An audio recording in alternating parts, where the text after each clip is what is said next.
I guess everybody paints the same picture over and over again anyway, so. You have a huge responsibility as the curator, as the chief curator of the Andy Warhol Museum, because his legacy is the most prolific and influential of any American artist.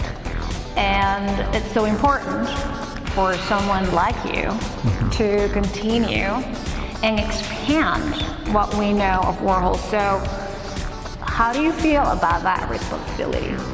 Yeah, it's a great question, and it's certainly a lot of responsibility. It's something I think about every day.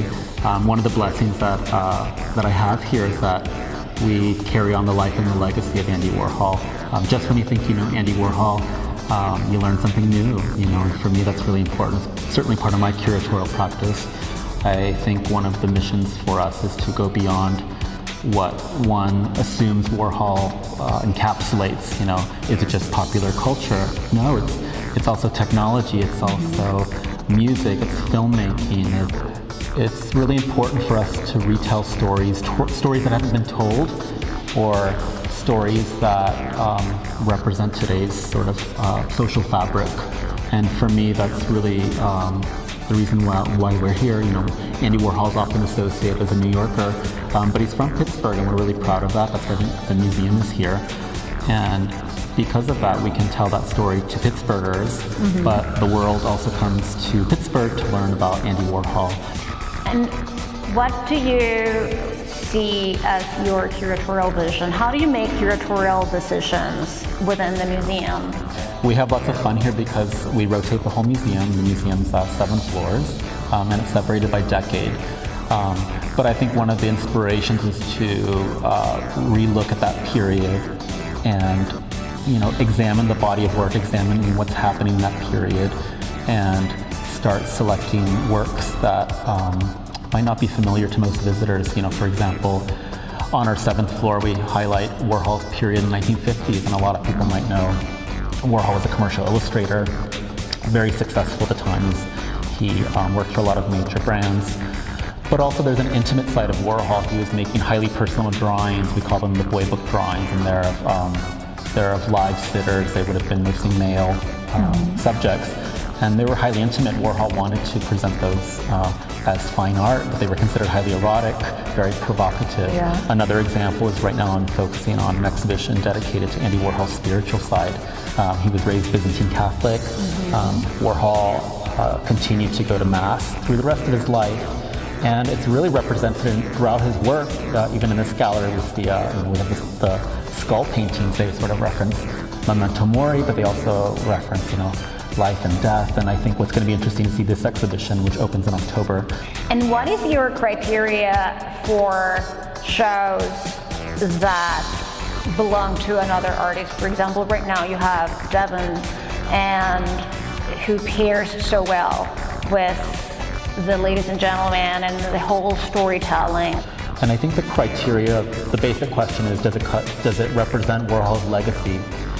And a lot of people think or assume that has to mean that it's pop art, that it has to be related to a soup can or a Coke bottle or a celebrity.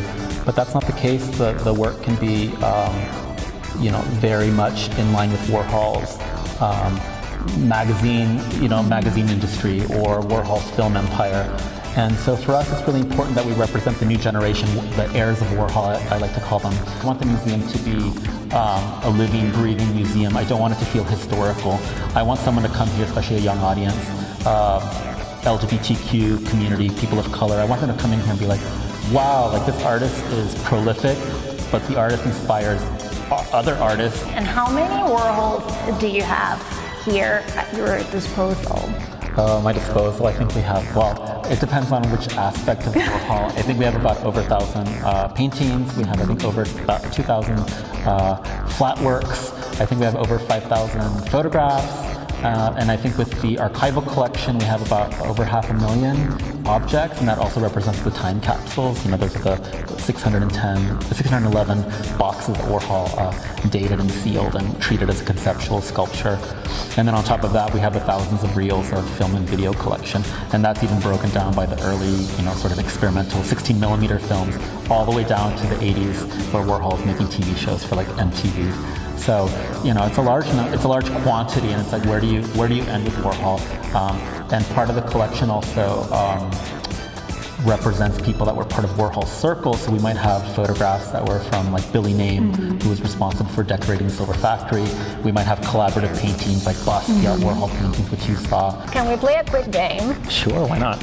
What would Andy say? What would Andy do? Can we do that? Sure, why not? I hope I'm good at it, yeah. What would Andy say if he knew that Kim Kardashian is the most famous person in the world? Oh my God. He probably would be jealous, and he would probably want to be her best friend. What would Andy do if he'd go to a Beyonce concert? I actually think he would ask her for an autograph, and I think she would actually ask him for an autograph because she actually owns Warhol. Good. What would Andy post on Instagram? He would say, OG. He always says OG. What would Andy think when he knew that Donald Trump is the president of the United States? I think he would be horrified. He actually, he started a commission for Trump, and it was never completed. And I know. Yeah, so I don't think he'd be too. What would Andy think about you?